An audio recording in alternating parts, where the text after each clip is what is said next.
Hey, what's up, everybody? True Boxing here. Thank you for coming back to Get Hit with the Truth. So today we are continuing my annual top 10s, as we are going to look at the 122-pound Super Bantamweight Division, and this is going to be the fighters that are on the bubble that didn't make my top 10, but are right on the verge of potentially busting into the top 10 in 2025. Now, before we get into that, if you could smash the like button, leave a comment, or subscribe to the channel, I really do appreciate any and all support that I can get as I continue to build my channel here.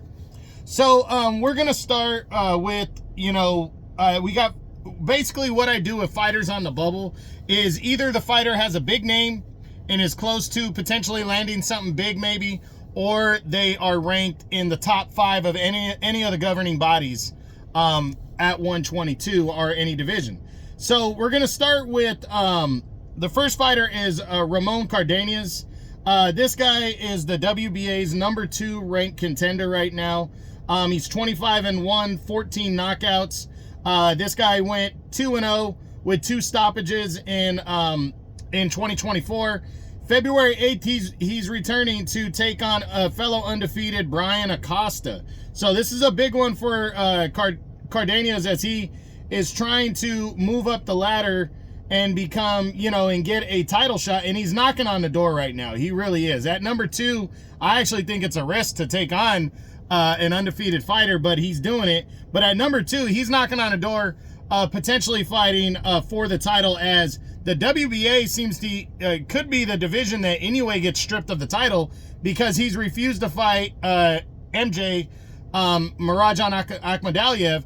Akhmadaliev is now the interim champion, and there is no number 1 contender. So Cardenas can become number 1, or he can move straight into a title fight if Inoue gives up the belt. So at the very least, Cardenas is knocking on the door to a title fight or a final eliminator, and he could end up fighting MJ for the interim title as well. So I see potentially good things and an opportunity for Cardenas in 2025.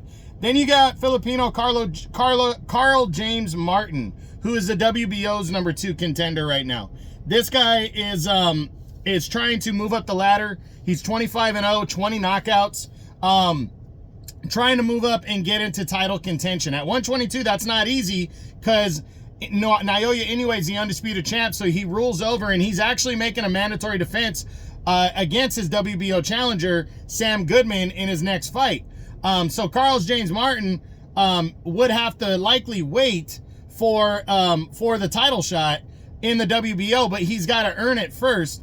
And sitting there at number 2 and Goodman fighting Inoue, that leaves the door open for number 1. And I could see Martin being ordered to fight Dennis McCann to fight for the mandatory shot at the world title next, which would be big. So, and McCann's in the top 10. So this guy is knocking on the door. Hopefully he gets an opportunity in 2025. Then you got American Elijah Pierce, also went undefeated this past year. I think he's 19-2 overall in his career, but the 2 losses came early on. He is the WBA's number 3 contender and the WBO's number 4 contender right now. See, he's also knocking on the door for something. He could end up fighting maybe Ramon Cardenas sometime this year to get in line for the interim champion MJ, or to get in line for Naoya Inoue, or with the WBO's ranking, he might be able to get some kind of an eliminator going. So I'm very interested to see how his year plays out, as he's rated pretty high in 2 of the 4 governing bodies. Then you got Toshiki Shimomachi, who is a Japanese contender. He's the IBF's number 5 contender right now. And he's also fighting on Inoue's undercard when he takes on Sam Goodman. Now, we know Inoue is clearing up his IBF and WBO mandatory obligations in the fight against Goodman. That's going to leave the top 2 spots wide open. And there's Marlon Tapalis, the former unified champ, Shabazz Massoud, and Toshiki Shimomachi. So I could see Shimomachi potentially fighting in a final eliminator to get the top spot, depending on what Tapalis and Massoud want to do. But at the very least, moving up the ladder, taking on somebody better to potentially get the number 2 spot. Shimomachi's in a good position right now to move himself in line in 2025. And then finally, there's Muhammad Shekov, the WBO's number 5 contender. He is an undefeated contender trying to move himself in line for potentially a title shot. Again, the WBO being rated high in the WBO only helps him to potentially like move into potentially a title shot by the end of the year. But he's got to get one of these guys in the ring. He's got to be aggressive and try to get one of these guys because he's not a big name. So hopefully in 25, this guy can land a shot.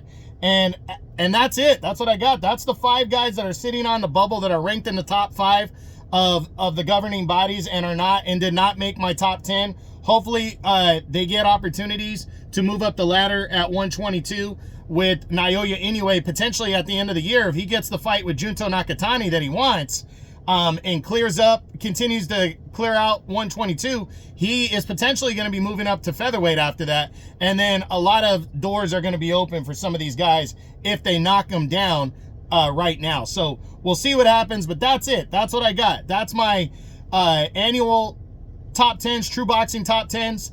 And this was the on the bubble video for the 122-pound Super Bantamweight division. I hope you enjoyed the video. If you did, smash the like button, leave a comment, or subscribe to the channel. I appreciate any and all support.